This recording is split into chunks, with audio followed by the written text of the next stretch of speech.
raggiungere un vicino capitello votivo e viene travolta e uccisa da un camioncino della raccolta rifiuti. La tragedia della strada Pederoba, autista sotto shock e mezzo posto, sotto sequestro. Vigili del fuoco al lavoro per tutto il giorno per mettere in sicurezza il capannone devastato da un incendio nella notte a Motta di Livenza, danni milionari. Siamo disperati, dicono i proprietari, non si esclude il dolo. Braciere in casa per cucinare, 5 cittadini del Bangladesh intossicati dal monossido a Thiene, 2 sono gravi e sono ricoverati in terapia intensiva. Gli ultimi dubbi sulla morte di Annabella Martinelli, la 22enne trovata senza vita a Teolo, potrebbe trovare risposta dall'autopsia che si svolgerà domani. Dopo l'accoltellamento del 18enne di La Spezia, gli istituti si interrogano sulla proposta del ministro Valditara di usare i metal detector nelle scuole. Per i dirigenti va valutato ogni singolo contesto. Nel fine settimana la consultazione sulla fusione dei comuni vicentini di Castagnero e Nanto, al referendum prevale il sì.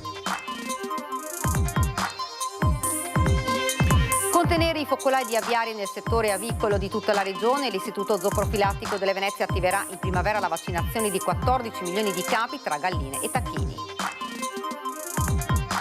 Ora è ufficiale Alessandro Banzato, il nuovo patron del Calcio Padova. Questa mattina il trasferimento delle quote di maggioranza all'imprenditore di Acciaierie Venete, confermati per ora i vertici. Peghin, presidente. Buonasera, ben ritrovati, edizione regionale dei nostri notiziari, questi dunque i titoli, ma in primo piano il nostro sondaggio, quello proprio della proposta del ministro dell'istruzione Valditara dopo l'omicidio dello studente alla Spezia, all'introduzione dunque del metadetecno nelle scuole per rilevare la presenza di coltelli e altre armi. E dunque noi vi chiediamo metal detector a scuola, secondo voi è giusto? Se volete rispondere di sì 0422 1626 691 in verde oppure il no in rosso 0422 1626 690. L'esito di questo sondaggio come di consueto nel corso della nostra trasmissione in prima serata Ring. Ed ora la cronaca, incidente mortale questa mattina intorno alle 11 a Pederoba, un'anziana esce di casa per raggiungere un vicino capitello votivo e viene travolta da un camioncino di Contarina in manovra.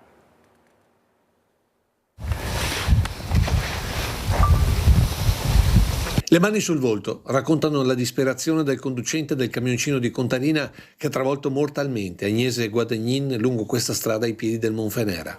Siamo in via Santa Margherita, all'altezza del Civico 9, a Costa Alta di Pederoba. Il mezzo, intorno alle 11, stava effettuando il giro settimanale per la raccolta di rifiuti e la casa di Agnese è l'ultima prima del blocco stradale per un cantiere di lavoro di ATS. Tutto si è svolto in pochi secondi. Pare, ma l'esatta dinamica è al vaglio dei carabinieri di Pederoba, che la signora sia uscita di casa mentre il mezzo di Contarina stava facendo una manovra di retromarcia. Probabilmente il conducente del camioncino con guida a destra non ha visto dagli specchi retrovisori l'anziana sopraggiunta a sinistra, travolgendola con le ruote gemellari posteriori. A nulla sono valse le urla degli operai di ATS impotenti di fronte all'investimento, che ha comportato anche la parziale amputazione di una gamba. Immediati soccorsi che però nulla hanno potuto di fronte alle gravi ferite riportate dalla vittima che è aspirata sull'asfalto. E mentre il corpo di Agnese Guadagnin veniva portato nella camera mortuaria, nel borgo dove viveva con i 3 figli dopo una vita sui campi e l'impiego in casa di riposo, è stato un continuo sopraggiungere di parenti e conoscenti.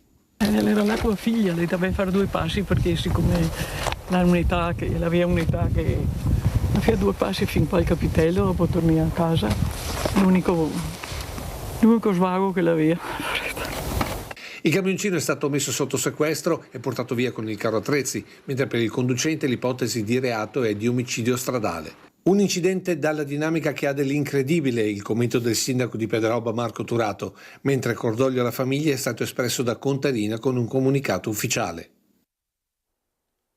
Rimaniamo nel Trevigiano, hanno lavorato per tutto il giorno i vigili del fuoco di Treviso e Venezia mobilitati per l'incendio che ha distrutto un capannone in piena zona industriale a Motta di Livenza. I danni sarebbero milionari, siamo disperati, dicono i proprietari e locatari, non si esclude nessuna pista, nemmeno il dolo.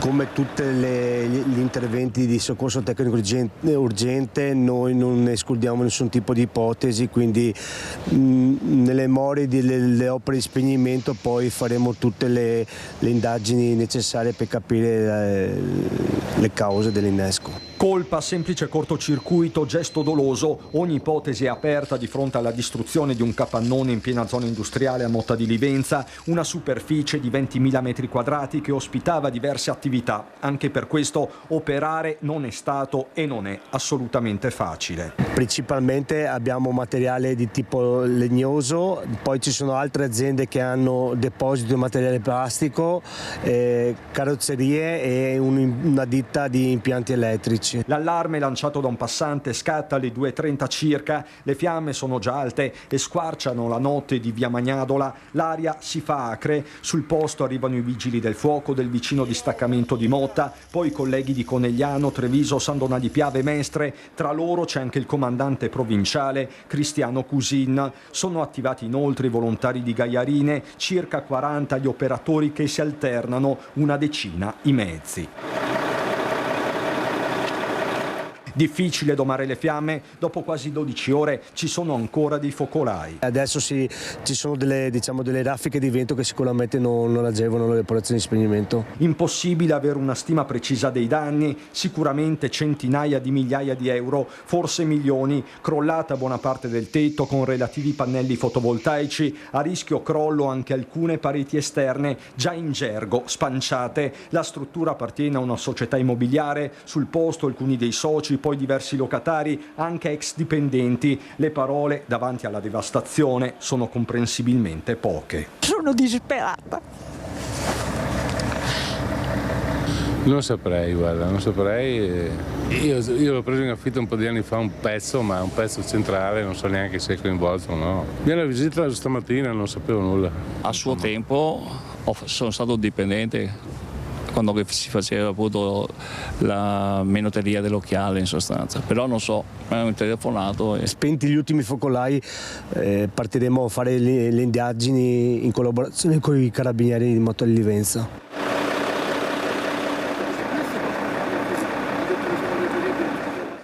Ed ora ci spostiamo a Thiene. 2 cittadini bengalesi sono rimasti gravemente intossicati dal monossido di carbonio.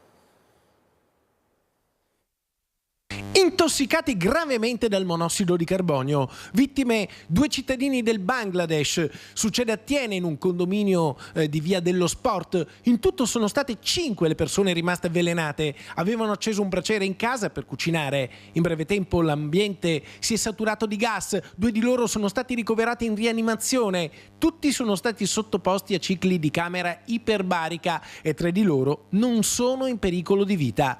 L'episodio riaccende l'allarme sull'uso di fonti di calore improvvisate negli ambienti chiusi, come sottolinea il sindaco di Thiene. Questo grave fatto richiama con forza l'attenzione sui rischi legati all'uso improprio di dispositivi per la combustione all'interno delle abitazioni. Tra l'altro il monossido di carbonio è un gas estremamente pericoloso, inodore, invisibile, che può avere conseguenze molto serie. Sono comportamenti questi pericolosi, non conformi alle basilari norme di sicurezza domestica.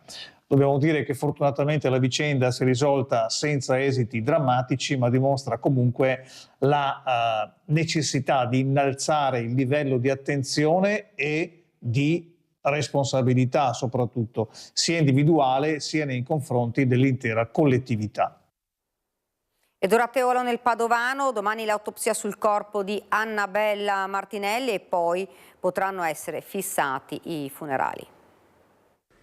Gli ultimi dubbi sulla morte di Annabella Martinelli potrebbero trovare risposte dall'autopsia che si svolgerà nelle prossime ore. Procura e carabinieri sono convinti che la tragica fine della 22enne studentessa padovana, trovata impiccata nei boschi dei Colli Ugani dopo 9 giorni di ricerche, sia stata il frutto di un gesto estremo, ma ogni dubbio deve essere fugato, soprattutto per il cerotto trovato sulla bocca della giovane, che potrebbe essersela applicata da sola, come dichiarato in alcuni scritti trovati nel suo diario o in una lettera lasciata a a casa dei genitori.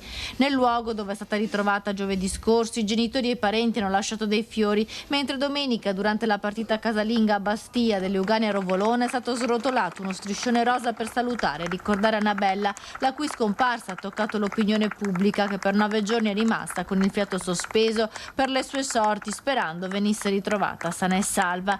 Dopo l'autopsia dovrebbe arrivare il nulla osta per la riconsegna della salma ai genitori, che potranno così fissare la data del funerale.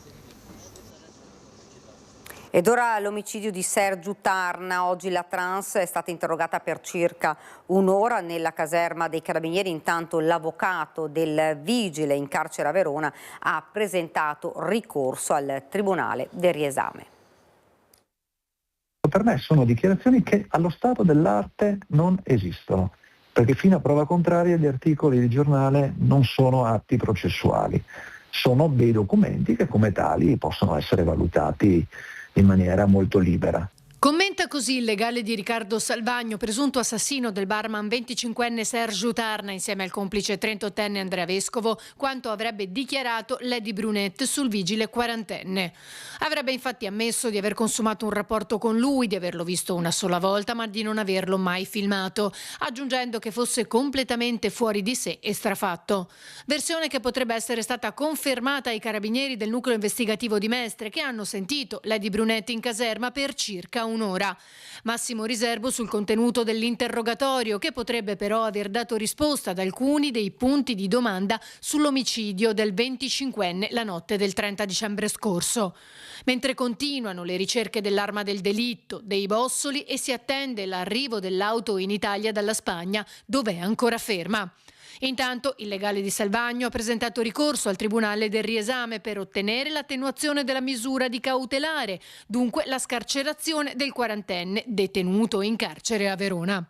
23 di gennaio e mi muoverò come si dovrebbe muovere un avvocato, cioè lavorando all'interno di un contesto processuale e in un contesto investigativo. Dopo l'accoltellamento davanti alla sua classe di un 19enne di La Spezia, gli istituti si interrogano sulla proposta del ministro Valditara di usare i metal detector nelle scuole. È una morte che interroga tutti, quella di Abu Youssef Abanub, lo studente 19enne di La Spezia accoltellato davanti alla sua classe. A Padova il dirigente scolastico dell'Istituto Tecnico Commerciale Calvi e dell'Istituto Tecnico Professionale Leonardo da Vinci ha scritto subito alle famiglie. Sono rimasto come molti molto colpito di questo fatto e ho pensato appunto di tradurre e di mettere la mia vicinanza alle famiglie e al personale, e devo dire che ho ricevuto anche dei consensi degli attestati di stima, quindi il mio messaggio è arrivato. Noi dobbiamo agire come istituto formativo, è la famiglia. Il primo presidio culturale è la famiglia, quindi in un'alleanza educativa, nella famosa comunità educante, la famiglia deve essere al primo posto e quindi la famiglia deve verificare, controllare e relazionarsi con la scuola. 2000 studenti nelle due scuole, dinamiche diverse, anche abitudini diverse. Sull'uso del metal detector, Turetta sposa quanto detto dal ministro dell'istruzione e del merito Valditara. Io sono molto d'accordo con il ragionamento del ministro Valditara, ovviamente non sistematizzandolo, cioè non estendendolo a tutte le scuole, ma laddove le condizioni e i contesti fossero sicuramente favorevoli per prevenire quello che potrebbe diventare un problema. Stretta dell'amministrazione di Jesolo, entro l'estate sarà esteso il divieto di girare con un coltello su tutto il territorio comunale. Già l'anno scorso gli agenti della locale erano stati dotati di metal detector. Ho dato indirizzo al comando di polizia locale di valutare una modifica al regolamento di polizia urbana di Jesolo che possa entrare in vigore prima dell'estate, che preveda un divieto generalizzato in tutto il territorio di girare con coltelli o altri strumenti atti ad offendere, ovviamente senza una giustificazione valida. Quello a cui si appresta Jesolo è un ulteriore giro di vite contro il preoccupante diffondersi di armi da taglio, soprattutto tra bande di giovani che già di per sé rappresentano un problema di criminalità e ordine pubblico.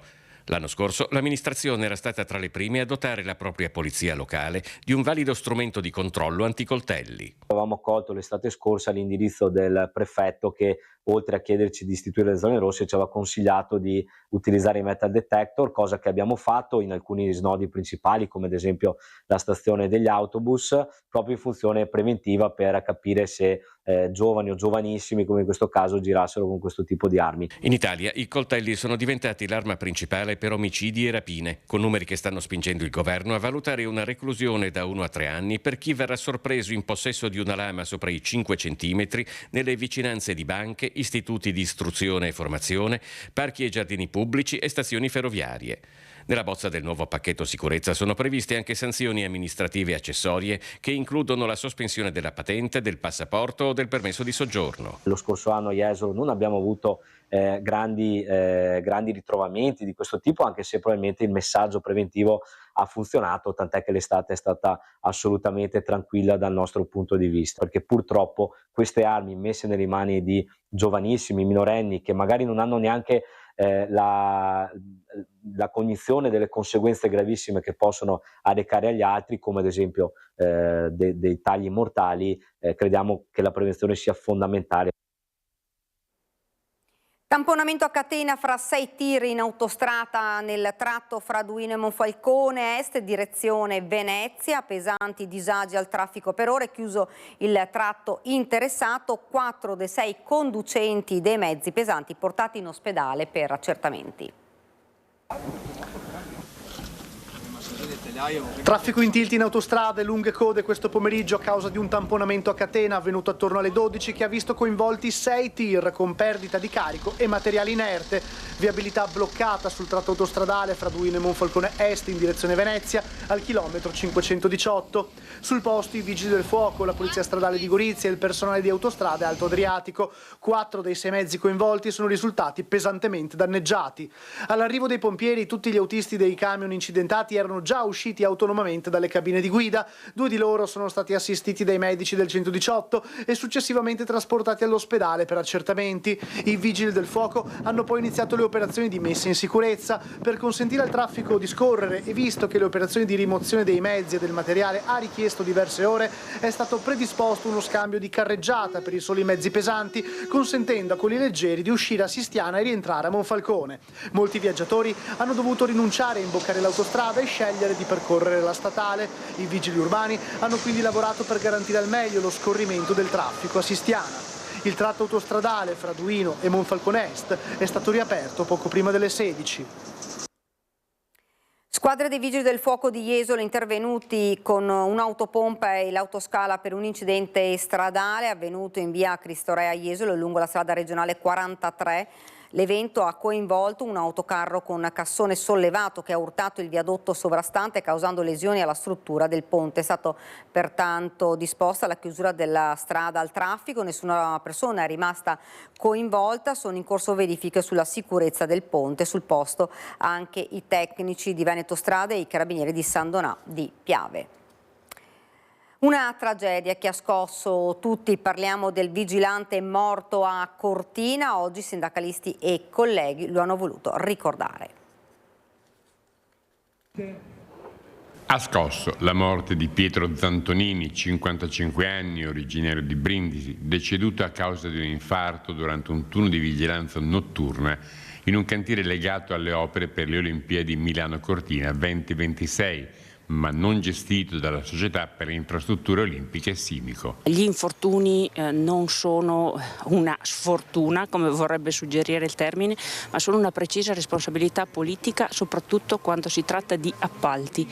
Questo lavoratore lavorava 12 ore al giorno in condizioni comunque proibitive. Sicuramente sono condizioni di lavoro non accettabili anche per questo momento storico, ma io vorrei ricordare anche chi era il lavoratore. Lavoratore che è venuto qui da Lecce, era un lavoratore precario e stava facendo questi sacrifici per la sua famiglia, e quindi questo stride in un contesto di iper spreco di denaro, iper ricchezza, quando abbiamo anche queste situazioni. All'inizio si era parlato addirittura di assideramento, ora la magistratura vuole comunque capire se e quali siano state le cause dell'infarto. Oggi i lavoratori hanno voluto ricordarlo riunendosi davanti allo Stadio del Ghiaccio. A prescindere poi dalle cause della morte di Pietro, però sta di fatto che abbiamo un lavoratore che è uscito di casa e non è tornato. Il numero di infortuni nella provincia di Belluno non sta diminuendo, si mantiene costante da anni e quindi serve un nuovo piano. Un piano che tenga conto della salute e della sicurezza dei lavoratori, un piano che deve essere sposato da tutti, dalla politica, dalle istituzioni, dai sindacati, proprio per far sì che si costruisca quell'ambiente di lavoro sicuro. Abbiamo una vetrina importantissima che sono le Olimpiadi. Queste come sono andate in questo senso, dato che sono appunto una vetrina, sono tenute un po' nella lente di ingrandimento? Sì, no, allora non abbiamo avuto degli infortuni nei cantieri delle Olimpiadi, già questo vuol dire che si è lavorato, si è monitorato e si è controllato il tutto, però non basta. Al referendum per la fusione dei comuni di Castagnero e Nanto vince il sì. È questo l'esito della consultazione tra i residenti che si è conclusa nel pomeriggio.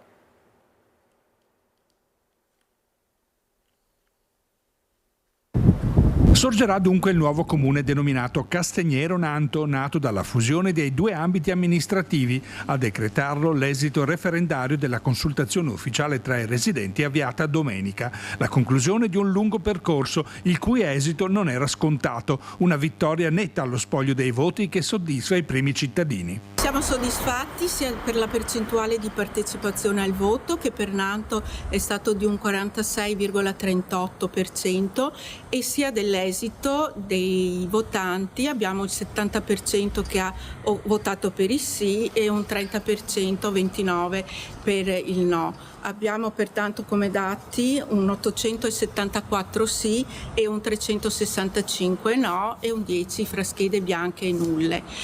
Questo è un momento molto importante per la nostra comunità. Ancora più marcata la vittoria del sì a Castagnero. Il nuovo comune di circa 5.000 abitanti potrà usufruire di un tesoretto di circa 12 milioni di euro da investire nei prossimi 10 anni nel settore sicurezza, ambiente e sociale. Oggi è una giornata storica. Siamo ormai con i dati quasi ufficiali per il nostro referendum per la fusione di Castagnero a Nanto.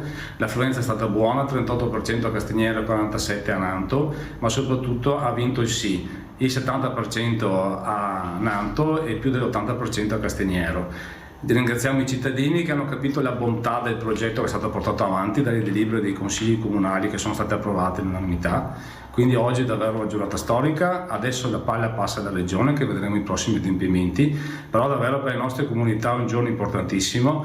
Oggi davvero possiamo dire che si apre un nuovo capitolo, si chiude una porta ma si apre un portone. Contenere i focolai di aviaria nel settore avicolo di tutta la regione, l'Istituto Zooprofilattico delle Venezie, seguendo il nuovo piano nazionale di contrasto del virus, attiverà in primavera la vaccinazione di 14 milioni di capi tra galline e tacchini. Le epidemie di influenza aviaria non sono più eventi sporadici come in passato, ma stanno diventando sempre più frequenti e si ripetono annualmente. Nel 2025 sono stati 9 i focolai registrati in Veneto tra le province di Verona, Treviso e Venezia. Il controllo, basato sugli abbattimenti di milioni di capi e i successivi risarcimenti agli allevatori, non è più una pratica sostenibile né da un punto di vista etico-ambientale né economico. Aderendo al nuovo piano nazionale di contrasto all'aviaria, l'Istituto Zooprofilattico Sperimentale delle Venezie ha annunciato l'avvio in primavera del piano di vaccinazione preventiva nelle regioni più a rischio, Veneto, Lombardia ed Emilia-Romagna. La vaccinazione è una misura preventiva efficace. Abbiamo fatto noi in Istituto Zooprofilattico molte sperimentazioni sull'efficacia di questo vaccino e oggi siamo pronti ad applicarlo non più in modo sperimentale ma davvero su ampia scala. Saranno interessati dalle vaccinazioni 190 allevamenti di tacchini, 170 allevamenti di galline ovaiole per un totale di oltre 14 milioni di animali, circa l'80% della produzione nazionale. La vaccinazione del pollame è protettiva anche per la salute umana. L'obiettivo è quello di ridurre l'impatto di questa malattia, di avere meno focolai, meno trasmissione della malattia e ci tengo sempre a sottolineare che questo è anche protettivo verso le persone perché meno questo virus circola, minori saranno i rischi per la popolazione. È complicato vaccinare milioni di animali negli allevamenti, ma i nostri allevatori sono abituati a utilizzare vaccini nei loro animali. Abbiamo fatto tantissimi incontri, insomma è più di un anno che stiamo lavorando per preparare questo piano. L'urgenza del piano di contrasto è confermato dai dati EFSA, che segnala un aumento di casi di aviare tra gli uccelli selvatici. La novità di quest'anno è che il 2026 vedrà in primavera l'avvio del piano vaccinale che ovviamente riguarderà un numero molto importante di allevamenti presenti nel territorio padovano. Nel piano di prevenzione delle emergenze sanitarie in agricoltura, la sanità pubblica punta anche sull'innovazione per sviluppare progetti di agricoltura sociale. Siamo allo sport, ora è ufficiale l'Alessandro Banzato, il nuovo patron del calcio Padova. Questa mattina il trasferimento delle quote di maggioranza all'imprenditore di Acciaierie Venete, confermati per ora i vertici Peghin presidente con accanto Bianchi e Mirabelli. È facile dire spendo, faccio, dico e poi se non ci sono i risultati uno magari si stufa. Invece è bene creare una cosa che sia una cosa solida, che ha nel futuro possibilità di avere successo, ma questo futuro deve essere un futuro, per quello che pensiamo noi, insomma, lungo. Si presenta così alla Padova Biancoscudata il nuovo azionista di maggioranza del calcio Padova, Alessandro Banzato. Cambia il vertice della società calcistica che vede le quote di maggioranza passare di mano dal finanziere franco-armeno Joseph Orguglian al proprietario di Acciaierie Venete. Orguglian saluta la città del Santo assicurando che resterà un suo tifoso. Rimango molto legato a questo club, è impossibile uscire di questo club senza rimanere tifoso, è impossibile di uscire di questa città senza rimanere molto legato a questa città. La società torna nelle mani di un imprenditore veneto, anzi padovanissimo, che si dichiara da sempre tifoso del calcio Padova. Banzato verserà 2,5 milioni di euro, oltre a coprire i debiti della società che dovrebbero aggirarsi attorno ai 4 milioni di euro. Un'operazione che ha visto il forte coinvolgimento di Francesco Peghin, che nel nuovo assetto societario resterà presidente della squadra. Noi ci siamo trovati, eravamo a casa di Francesco, ci siamo detti quelle che erano le rispettive criticità su questa operazione, perché tutti quanti abbiamo qualche tipo di obbligo. E ci siamo presi 24 ore per rifletterci e il giorno dopo, ripeto, ci siamo mandati un WhatsApp nel quale ci siamo detti bene, per me questa cosa è superabile, per me anche, basta. E io, non so, mi ricordo se io e Joseph ci siamo scritti che vale una stretta di mano, basta. Non cambierà nemmeno l'impegno di Banzato nell'altra grande società sportiva di Padova, il Petrarca Rugby. Banzato porta con sé anche un ottimo rapporto con il sindaco Sergio Giordani e con tutta l'amministrazione.